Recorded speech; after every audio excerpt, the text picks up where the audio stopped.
ഈ മലപ്പുറത്ത് ജീവിക്കുമ്പോൾ ഹിന്ദുക്കൾക്ക് ശ്വാസം മുട്ടുന്നു എന്ന് പറയുന്ന സ്റ്റേറ്റ്മെൻറ്റ് വസ്തുതാ പ്രശ്നമുള്ള സ്റ്റേറ്റ്മെൻ്റ് ആണല്ലോ.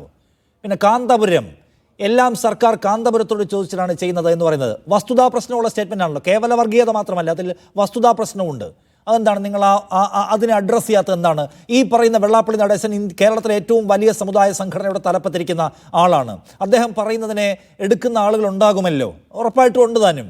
അപ്പോൾ ആ വസ്തുത ആ പ്രശ്നത്തെ തിരുത്തണമെന്ന്, തെറ്റു പറയരുത് എന്ന് നിങ്ങൾക്ക് പറയാൻ തോന്നാത്ത എന്തുകൊണ്ടാണ്? അതിൽ നിങ്ങളൊരു ക്ലാരിറ്റി വരുത്താത്ത എന്താണ്?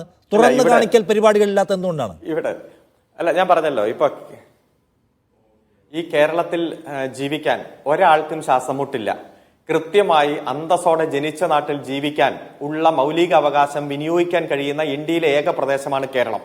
അത്തരത്തിലുള്ള ഒരു സാമൂഹ്യ ക്രമം ഈ കേരളത്തിൽ ഉണ്ടാക്കാൻ, അതുപോലെ ക്രമസമാധാന പരിപാലനം ഉണ്ടാക്കാൻ ഏറ്റവും നന്നായി പ്രവർത്തിച്ചുകൊണ്ടിരിക്കുന്ന ഒരു ഗവൺമെന്റിനെ സംബന്ധിച്ചിടത്തോളം ഇത്തരത്തിലുള്ള ഒരു പ്രസ്താവന അത് ഒഴിവാക്കേണ്ടതാണ്, ഒരിക്കലും നടത്താൻ പാടില്ലാത്തതാണ്. പക്ഷെ അത് സമൂഹത്തിൽ ഏതെങ്കിലും തരത്തിൽ വലിയ വിള്ളലുണ്ടാക്കും എന്ന് ഞങ്ങൾ പ്രതീക്ഷിക്കുന്നില്ല. കാരണം അത് കേരളത്തിലെ ജനങ്ങൾ അത്ര വിദ്യാഭ്യാസമുള്ളവരും ഇത്തരത്തിലുള്ള പ്രസ്താവനകളെ അർഹിക്കുന്ന അവജ്ഞയോടെ തള്ളിക്കളഞ്ഞ പാരമ്പര്യമുള്ളവരാണ്.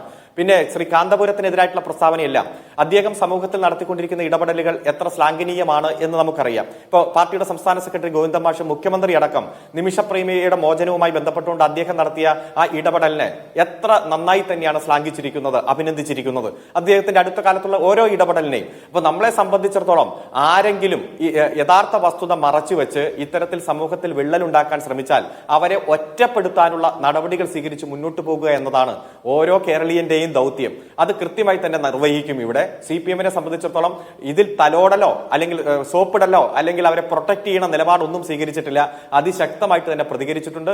വരും നാളുകളിലും ഇതേ പ്രതികരണ ശക്തിയോടെ സ്ട്രോങ് ആയിട്ട് തന്നെ മുന്നോട്ട് പോകും. തെറ്റ് ചൂണ്ടിക്കാണിക്കും. ഇത്തരത്തിലുള്ള പ്രസ്താവന നിരോധിക്കുന്നതാണെങ്കിൽ നിരോധിക്കും. കൃത്യമായി തന്നെ ഒരു ഘട്ടത്തിൽ വെള്ളാപ്പള്ളിയോട് കർശന സമീപനം സ്വീകരിക്കുന്ന ഒരു പാർട്ടി ഇപ്പോൾ ഏതാണ്ട് മൗനരൂപത്തിൽ പ്രതികരിക്കുന്നു. ഇന്നിപ്പോൾ വലിയ സമ്മർദ്ദം ഉണ്ടാകുന്ന ഘട്ടത്തിലാണ് ഈ കുറിപ്പ് പോലും സംസ്ഥാന സെക്രട്ടേറിയറ്റ് ഇറക്കുന്നത്. നമുക്കറിയാം ഇത്തരക്കാരോട് നേരത്തെ CPIM-ന്റെ നേതാക്കളും പാർട്ടി സെക്രട്ടറിയൊക്കെ എടുത്ത ഒരു സമീപനത്തിൻ്റെ കാർക്കശ്യം. ഇന്ന് പക്ഷേ അത് കാണുന്നില്ല എന്ന് മാത്രമല്ല, പുകഴ്പാട്ടുകാരുടെ സംഘത്തിലും ചില CPM-ലെ ഉന്നതരെ കാണുന്നുണ്ട്. CPM ഇതിനകത്ത് എടുക്കുന്ന ഒരു ലൈൻ എന്താണെന്നാണ് താങ്കൾക്ക് തോന്നുന്നത്?